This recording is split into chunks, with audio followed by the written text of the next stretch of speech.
Boa tarde, queridos irmãos e irmãs que participam do estudo do Evangelho da Sociedade Espírita Luz e Caridade. Nessa tarde de hoje, vamos fazer a leitura com o tema Espíritos Felizes. Qual é o segredo? No livro O Céu e o Inferno, Allan Kardec inclui vários relatos de espíritos que dizem estar vivendo um estado de felicidade que não podemos compreender, além de descrever como se deu esse trânsito para o outro plano da vida. Lendo essas narrativas, logo percebemos que o objetivo principal do codificador e dos espíritos é compartilhar conosco essas experiências para o nosso aprendizado e para ficarmos cientes de como devemos nos comportar para, no futuro também, atingirmos essa condição. Por isso, devemos meditar profundamente sobre o que eles nos ensinam. Em relação à comunicação ditada pelo Espírito Samuel Felipe, antecedendo suas respostas, Kardec o apresenta como um verdadeiro homem de bem, de um devotamento extremo aos amigos. Podia-se ter como certo o seu acolhimento, se tratando de qualquer favores, ainda que contrários ao seu próprio interesse, trabalhos, sacrifícios, nada o impedia de ser útil. Jamais desprezou os que lhe fizeram mal, antes se dava pressa em servi-los, como se bem semelhante lhe houvessem feito. Tratando-se de ingratos, dizia: não é a mim, porém a eles que se deve lastimar. Aurindo no conhecimento do Espiritismo uma fé ardente na vida futura e uma grande resignação para todos os males da existência terrena. No diálogo através do médium, que lhe servia de instrumento, expressa um profundo sentimento de gratidão a Deus por não ter cedido ao desânimo. Nunca lhe faltou coragem nas adversidades, o que lhe possibilitará, no futuro, não mais precisar passar novamente por essas provações. Também aconselha: ó meus amigos, compenetrai-vos firmemente nesta verdade, pois nela reside a felicidade do vosso futuro. Ele faleceu aos 50 anos de idade, em consequência de dolorosa moléstia. Sobre a origem dos sofrimentos, informa que foram provas que voluntariamente escolheu para apagar os últimos traços das faltas anteriores. Em relação àqueles que lhe prejudicaram, trata-os como benfeitores e não adversários. Não somente vos perdoo, mas até vos agradeço. Intentando fazer mal, não suspeitai-vos do bem que esse mal me proporcionaria. Deus colocou-vos em meu caminho para aferir a minha paciência, exercitando-me igualmente na prática da mais difícil caridade, a de amar os inimigos. Como vemos, não existe segredo. A sua felicidade nada mais é do que resultado das suas ações no mundo. Alguém que efetivamente aproveitou a encarnação, extraindo das circunstâncias da vida os aprendizados necessários.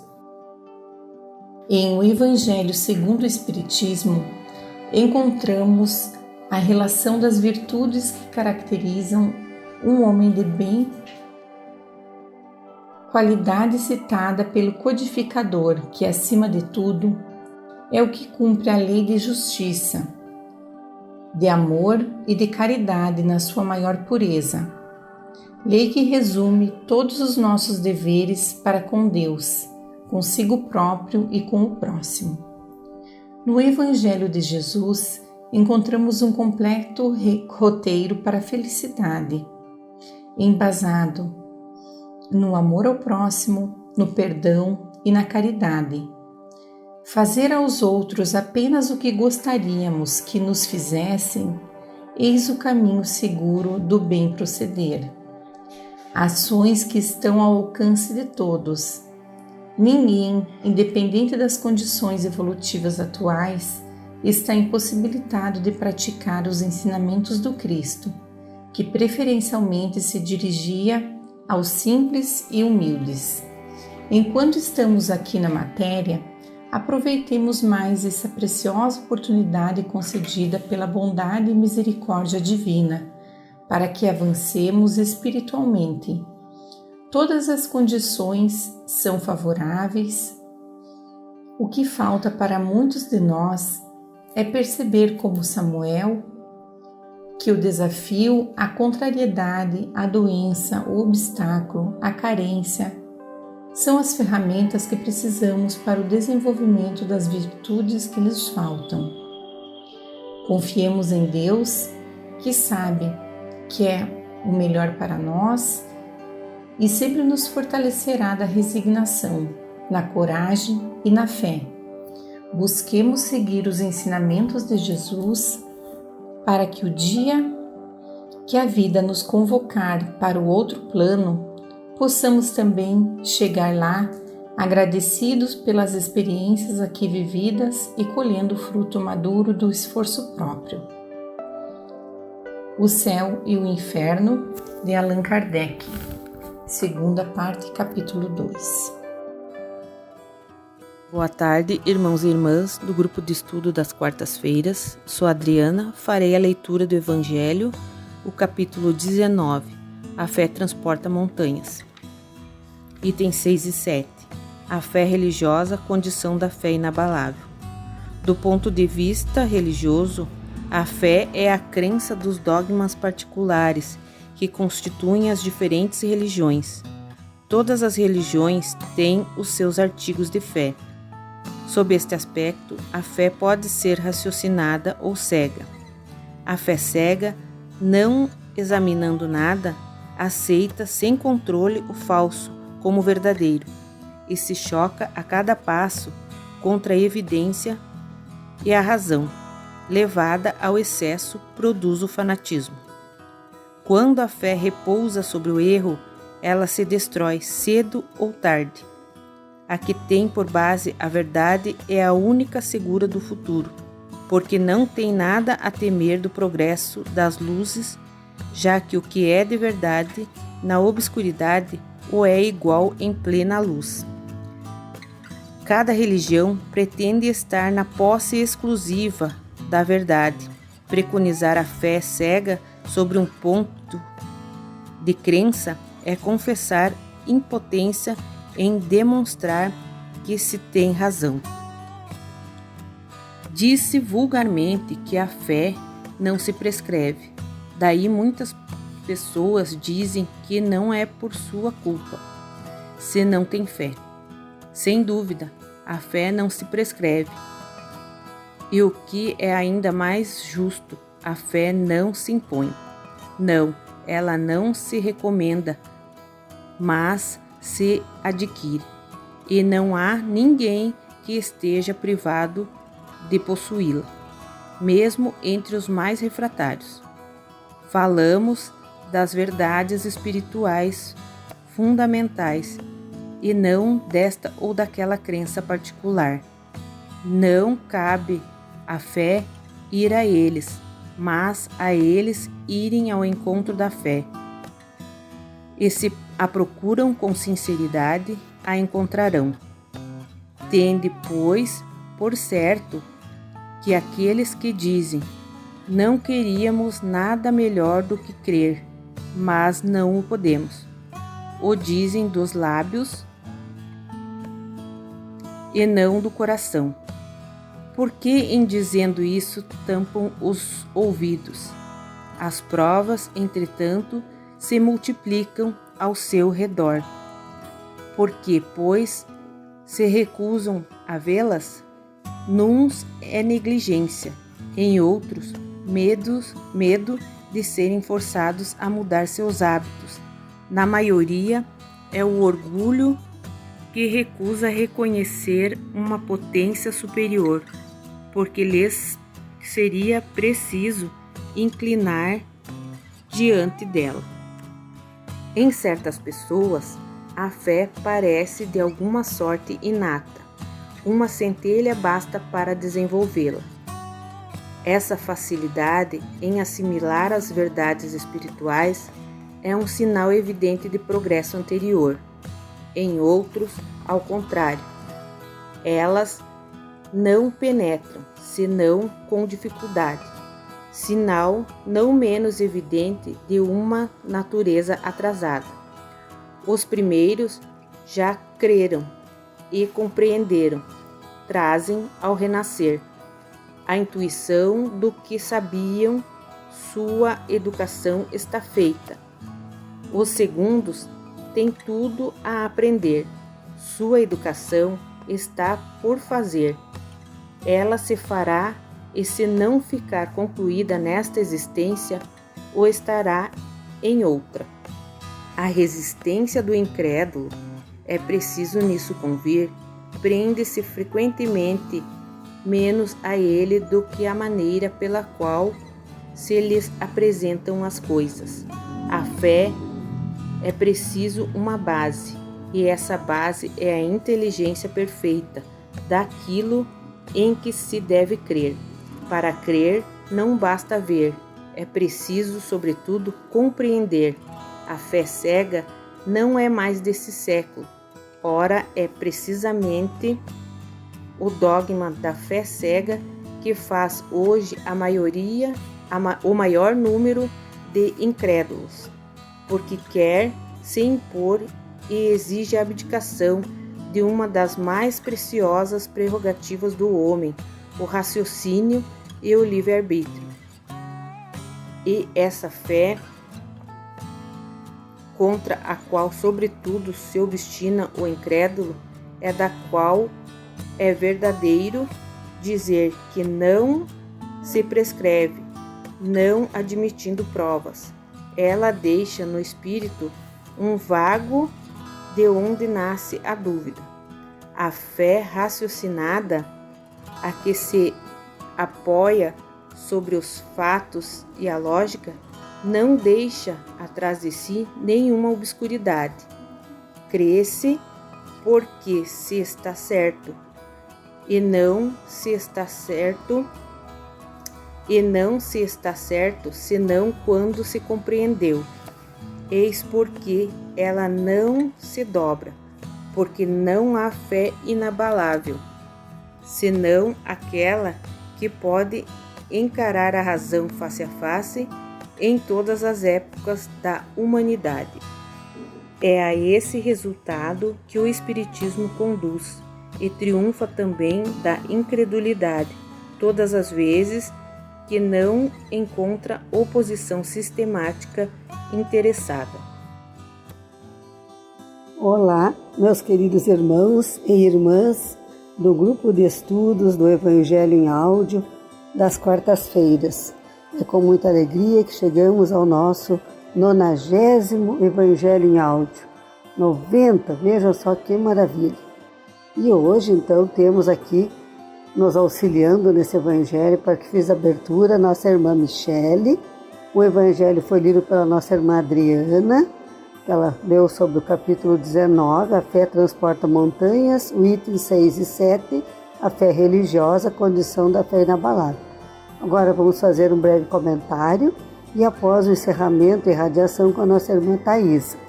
Então, para iniciar, a fé pode ser raciocinada ou cega.